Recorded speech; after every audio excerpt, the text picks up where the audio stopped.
সেদিন অফিস থেকে ফিরতে ফিরতে রাত প্রায় 11টা বেজে গিয়েছিল।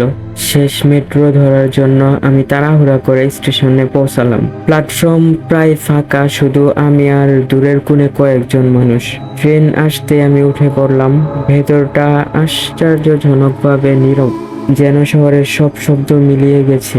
এক কোণে সাদা শাড়ি পরা এক বৃদ্ধা বসেছিলেন। স্থির দৃষ্টিতে জানালার বাইরে তাকিয়েছিলেন তিনি।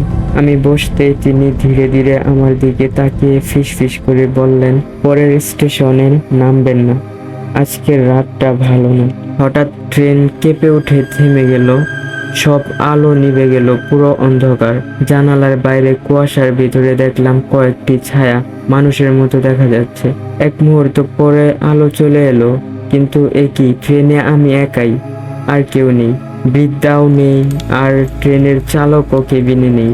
তারপর থেকে আমি কখনো ওই রুটে রাতের ট্রেন ধরিনি। ভিডিওটা ভালো লাগলে একটা লাইক করে দিবেন, চ্যানেলটা সাবস্ক্রাইব করে পাশে থাকবেন।